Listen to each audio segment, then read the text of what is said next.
Kita persiapkan bacaan Alkitab dari Kejadian 47 ayat 1 sampai 11. Mari kita tundukkan kepala, kita berdoa. Ya Allah Bapa kami yang ada di dalam surga, sedia hati kami untuk membaca dan mendengar firman. Tolonglah kami dengan Roh Kudus-Mu, agar firman Tuhan yang akan kami baca dan dengarkan ini menjadi milik kami. Dalam nama Tuhan Yesus kami berdoa. Amin. Yakub dan Firaun. Kemudian pergilah Yusuf memberitahukan kepada Firaun, ayahku dan saudara-saudaraku beserta kambing dombanya, lembu, sapinya, dan segala miliknya telah datang dari tanah Kanaan. Dan sekarang mereka ada di rumah Goshen. Dan mereka ada di tanah Goshen. Dari antara saudara-saudaranya itu dibawanya 5 orang menghadap Firaun. Firaun bertanya kepada saudara-saudara Yusuf itu, apakah pekerjaanmu? Jawab mereka kepada Firaun, hamba-hambamu ini gembala domba, baik kami maupun nenek moyang kami. Lalu kami datang untuk tinggal di negeri ini sebagai orang asing, sebab tidak ada lagi padang rumput untuk kumpulan ternak hamba-hambamu ini. Karena hebat kelaparan itu di tanah Kanaan, maka sekarang izinkanlah hamba-hambamu ini menetap di tanah Goshen. Lalu berkatalah Firaun kepada Yusuf, ayahmu dan saudaramu telah datang kepadamu.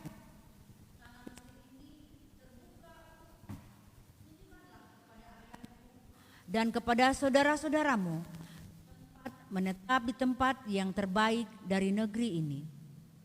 Biarlah mereka di sana. Biarlah mereka diam di tanah Goshen.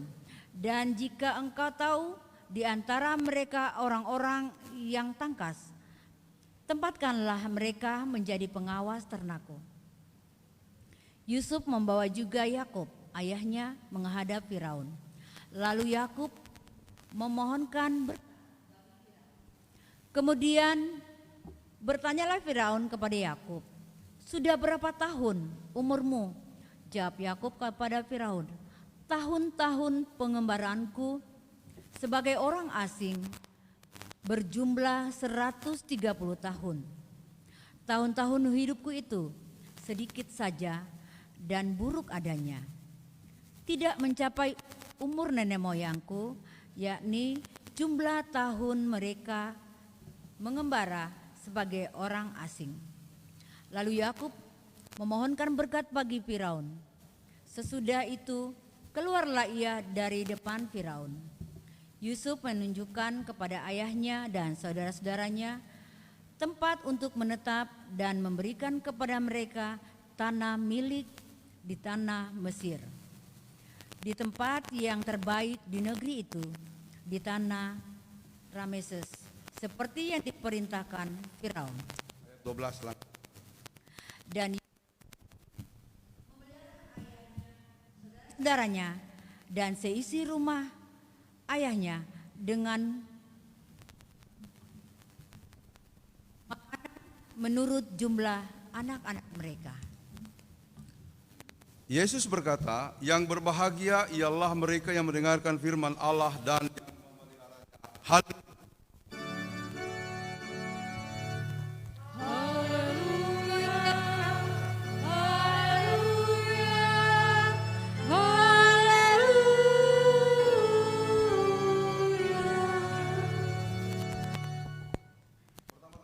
Menyapa kita semua, baik yang ada di dalam kapel ini maupun yang mengikuti di rumah masing-masing. Shalom. Selamat datang buat anak terkasih, cucu terkasih, Chloe Stefania Toli. Kita tepuk tangan ya. Ya. Jadi hari ini hari yang pertama buat Chloe untuk kemudian masuk anak terkasih dari Bapak Antoli dan Ibu Penatua Agus. Ya, Komang Agustanti. Nanti bahkan bersama-sama dengan opa oma ya. Jadi ada opa oma dari Maluku mengantar anak juga bersama-sama dengan kakak Anda dari Chloe El Sadai ya. Terima kasih sudah datang dan rencana nanti kalau Tuhan berkenan baptisan kudus buat anak Chloe tanggal 19 Desember. Jadi kita bersyukur untuk kasih karunia Allah dan saya juga ingin menyapa ya, Lisa baru pertama kali ya, yang tadi nyanyi ya, Lisa baru pertama kali datang.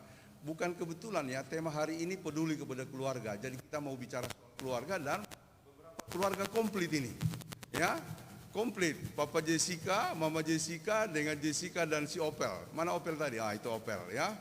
Jadi luar biasa. Kalau keluarga penatua saya lihat beberapa yang komplit ya. Kemudian ada Papa Kay ya, Pak Yohanes Lubalu bersama Mama Kay, bahkan ada Keis dan Michelle, anak terkasih dari keluarga ini dan sudah tinggi langsing. Michelle udah langsing ya, luar biasa. Iya, mau jadi artis kayaknya ini nanti ya. Kita doakan ya. Ya, yang lain datang komplit keluarga, Mama Abel, Papa Abel, ya. Yang lain persiapan keluarga Erni ya. Erni nanti komplit di tahun yang akan datang. Begitu kita doakan acaranya ya. Saudara-saudara, topik kita kali ini adalah peduli kepada keluarga. Bacaannya sudah kita dengarkan bersama-sama. Saya mengenal seorang teman, ketika dia selesai SMA, dia pengen kuliah dan orangnya pintar, guru-guru menyarankan dia supaya kuliah. Tapi dia tidak mau kuliah. Bukan karena dia tidak punya keinginan. Dia bilang, Pak, saya harus kerja. Untuk siapa? Untuk adik-adik orang. Jadi kerjalah dia, buka kebun, sawah, memang betul-betul dia kerja keras untuk adik-adiknya. Dan puji Tuhan, 3 juga pintar-pintar selesai kuliahnya. Bukan cuma selesai SMP SMA-nya, terus dia kuliah dan dia mengabdikan diri, bahkan dia tidak kawin. Demi 3 orang anaknya. Jadi bapaknya sendiri cerita, ini anakku satu ini lain betul. Demi adik-adiknya dia berkorban, masa depannya dia korbankan hanya supaya adik-adiknya berhasil. Sekali waktu terjadi peristiwa, adiknya, saya lupa yang kedua atau yang ketiga, melakukan sesuatu yang betul-betul menyinggung perasaan, bahkan menghinakan kakaknya yang sudah, nah toh aja itu kakakku itu beretaannya. Dia bilang tidak ada tampang kakaknya itu. Dia lupa kakaknya begitu karena dia mati-matian supaya kamu lulus. Nah toh papanya. Itu anak gue di Balai Paru ya. Balai Paru. Tapi itu kakak sabar ya. Memang dia menangis waktu adiknya itu perlakukan seperti itu, tapi dia sabar. Betul-betul sabar ya. Saya bilang ini memang luar biasa. Saya bilang sama saudara saya, ini kalau nanti di surga, ini kakak masuk surga, ini adik yang kurang ajar itu masuk neraka ya, biar dia pintar. Kalau dia tidak bertobat, dia masuk neraka. Orang udah baik begitu, oh, luar biasa. Saya kira banyak di antara kita yang mengalami seperti itu. Mungkin sudah ada yang kemudian berkorban untuk keluarga adik-adik. Ya, kalau misalnya dorong melawan, tidak usah tanggapi. Kalau mereka misalnya tidak mengingat kita, atau bahkan mungkin ada omongan yang menyinggung kita, jangan taruh di hati. Karena apa yang sudah kita perbuat itu, apa yang sudah saudara lakukan, buat keluarga, buat siapapun, itu sungguh akan menjadi tanda kasih bagi mereka yang menurut saya, dalam renungan saya, selalu dan pasti akan dicatat oleh Tuhan. Jadi terus lakukan yang baik. Saudara-saudara, Yusuf itu kalau kita baca dari awal sejarahnya, kisahnya, itu dia mengalami kemalangan karena saudara-saudaranya. Jadi dia dibuang oleh saudara-saudaranya. Memang dalam kehidupan keluarga, Yusuf ini anak kesayangan Yakub. Dia dibebaskan. Sementara yang lain sebenarnya tidak diberikan karena Yakub adil, cuma karena ini anak kecil lalu kemudian dia diberi perhatian. Sungguh luar biasa perhatian. Ya. Jadi saya cerita ya, dulu waktu saya lahir, saya anak laki-laki terakhir. Memang di bawah saya ada adik perempuan 2 lagi. Nah, adik yang paling bontot itu laki-laki lahir, itu saya itu anak emas itu. Kemana-mana taruh di atas nih. Mau ke kebun, mau ke sawah, acara kondangan itu pasti dibawa. Anak saya lahir berubah drastis. Saya bilang, oh begitu ya, berubah, tidak lagi diajak. Nah makanya ketika saya disuruh jaga ini ade, oh udah, niat jahat saya muncul. Pernah saya jatuhin, benar jatuh. Wah itu saya babak belur itu dibuat orang tua itu. Kemudian pernah saya bawa ke sungai disuruh, kalau dulu kan masih mandi di sungai. Ndeku riu tua imuri korolatea, ada korolatea dulu. Kulodongi, saya tenggelamin dia. Sampai hampir mati. Saya angkat-angkat begini, kutu, wah jadi mati pue. Iya kan?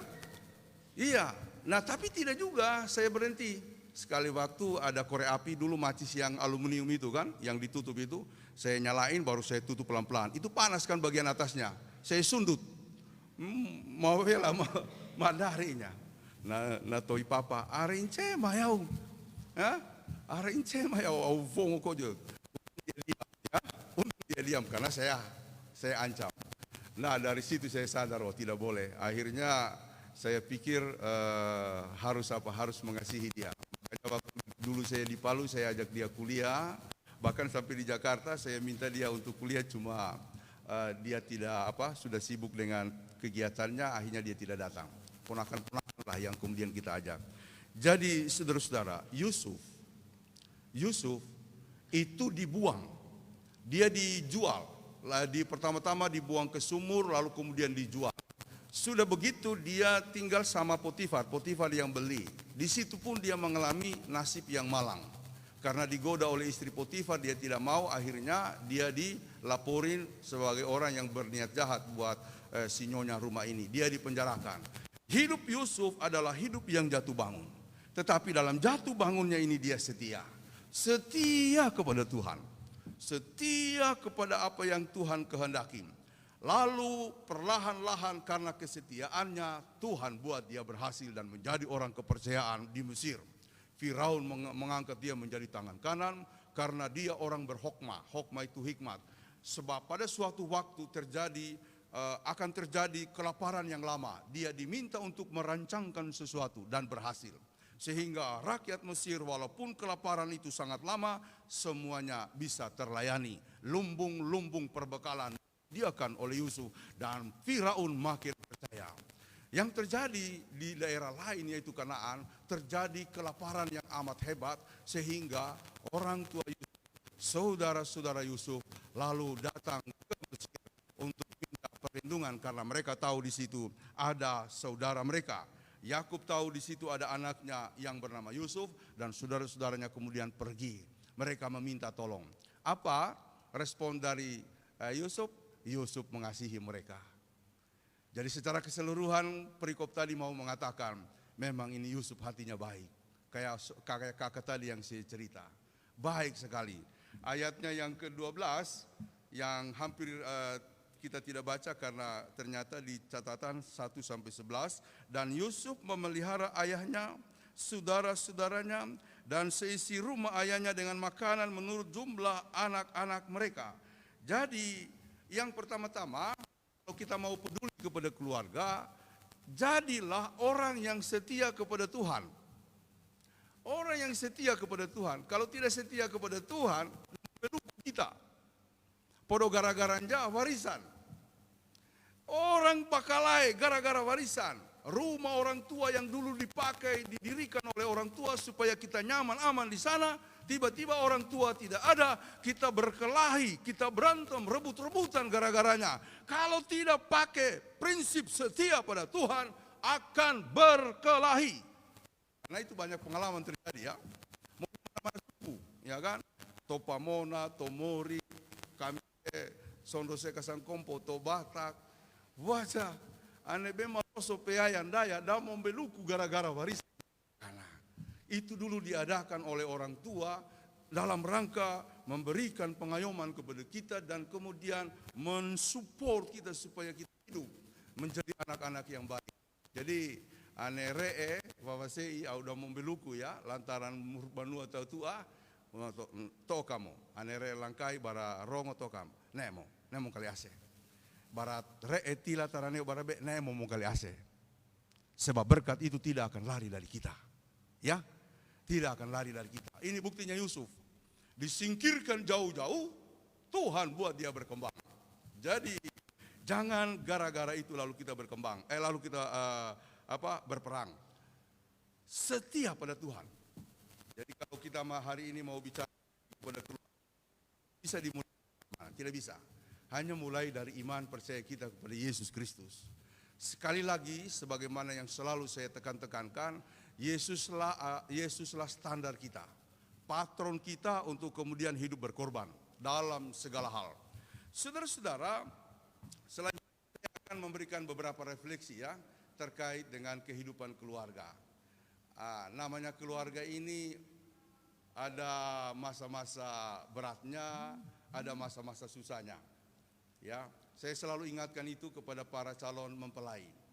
Jangan sampai niat awal kita untuk membangun keluarga lalu dirusakkan oleh apa yang terjadi di kemudian hari, apa yang kita dapat atau apa yang hilang dari kita. Apa yang hilang dari kita. Jadi jangan gara-gara itu lalu kemudian kita mengalami semacam kelesuan dalam membangun keluarga. Oleh karena itu begini, harus ada saling pengertian antara satu dengan yang lain. Oh, sebelum saya melanjutkan refleksi itu, saya mau menekankan juga hal yang satu ini. Selain setia kepada Tuhan, maka kita harus hormat pada orang tua. Itu perlu. Tadi di hukum Allah, Keluaran 20 ayat 2 sampai 17, hormatilah ayahmu dan ibumu supaya lanjut umurmu di tanah yang diberikan Tuhan kepadamu.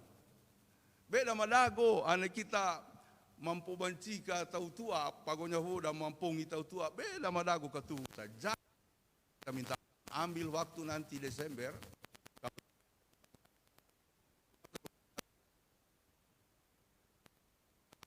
Ambil waktu, kemudian pulang, minta maaf. Orang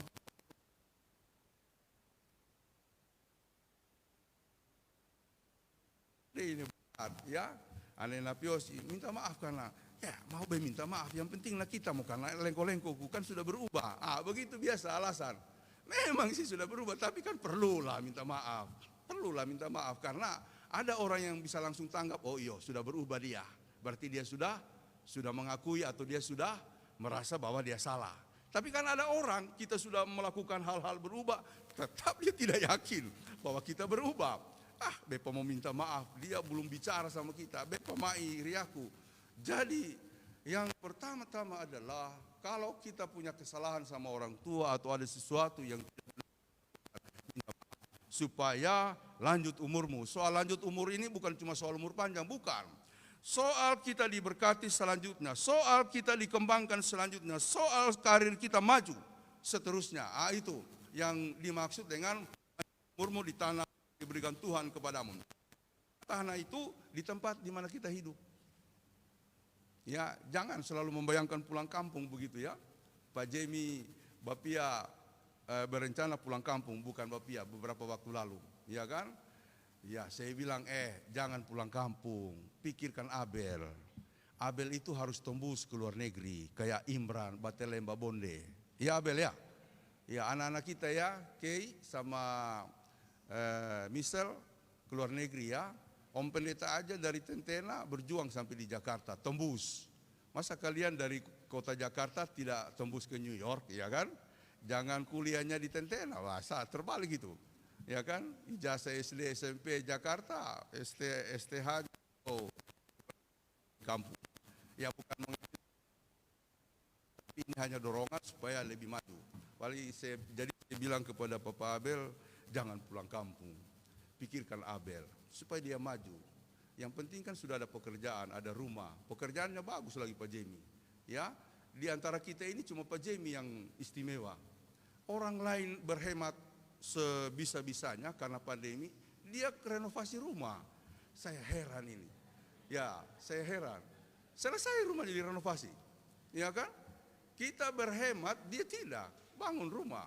Itu unik karena Tuhan berkati. ilmunya yang Tuhan berkati.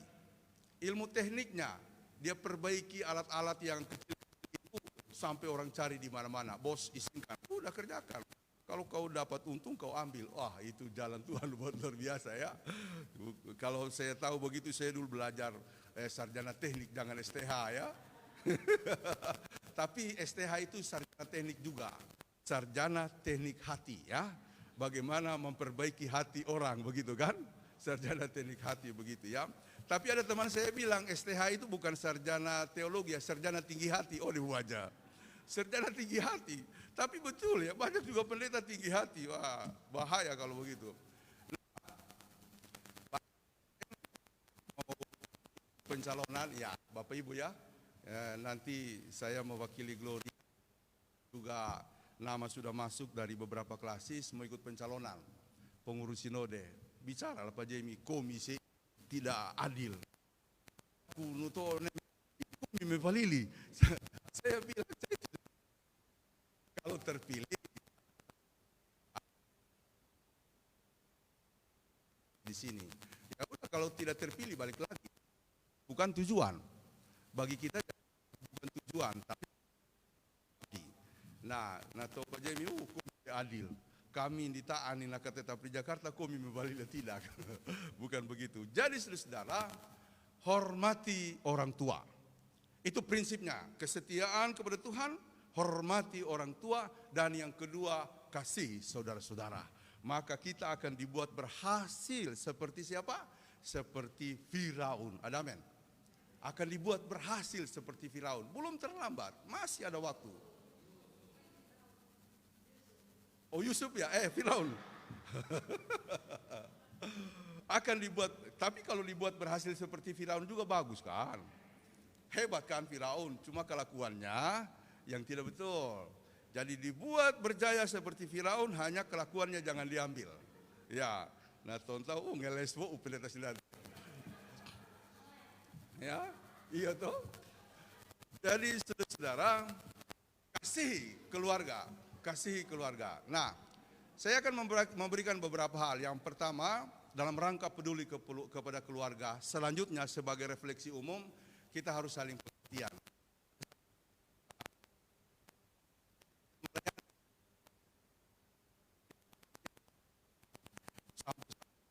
Kayak tadi malam, sampai dibuat tahun pernikahan Feris dan Mercy. Tanggal 6 ulang tahun pernikahan yang pertama. Kita ya,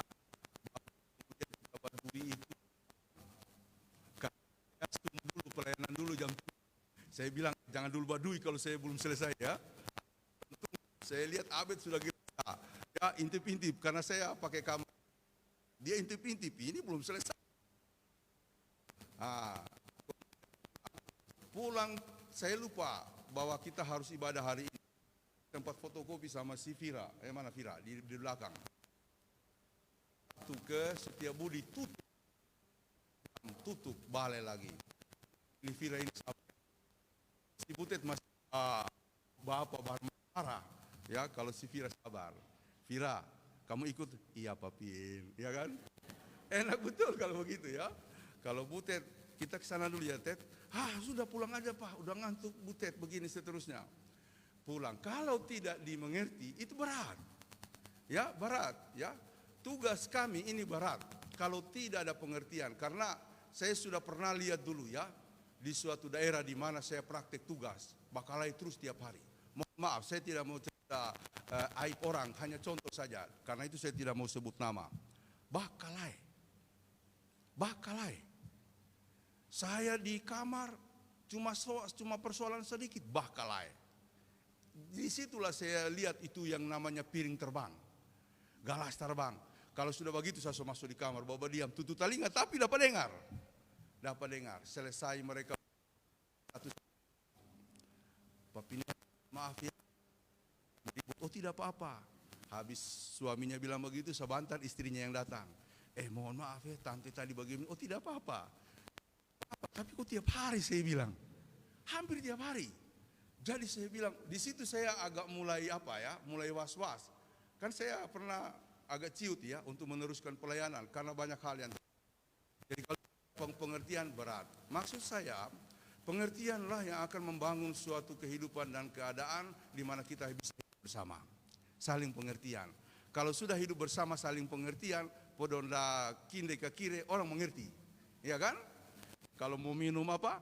Mau minum saguer kalau di kampung toh, cap tikus. Kalau di Palu dulu kita masih adalah satu sloki.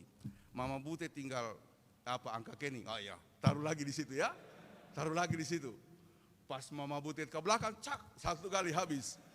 Mama Butet lihat, oh ngana minum, saya tahu ngana minum. Dari mana? Saya tahu, mukamu mulai merah. Itu kan pengertian. Itu pengertian kan, dia tahu kondisi kita. Kemudian yang kedua adalah kepedulian. Peduli, ya, peduli kepada keluarga, peduli. Baik tua, kalau saling peduli maka kita akan bisa bertahan. Saya suka nonton video itu, kain-kain dengan tua, opa oma yang suka bergandengan tangan kalau jalan. Nah, to Mama Butet na kabe pale kok, so tua aja enggak usah. Ya kan? Itu tidak boleh, mesti tetap ya bergandengan tangan. Di video itu kan banyak orang-orang tua toh, sampai ada cerita kan. Cerita. Terus ada opa oma beli pizza begitu kan, lalu kemudian beli pizza satu saja. Nah, si opa dulu makan, opa makan. Nah, si oma tunggu begini. Lalu ada anak muda, dia pergi ke pizza, dia beli satu lagi. Oma, ini ada pizza lagi. Karena tadi saya lihat oma lihat opa makan sendiri toh, terus opa punya. Dia bilang bukan, saya bukan lihat opa makan sendiri, bukan. Saya tunggu opa selesai makan, karena saya mau pinjam gigi palsunya begitu ya.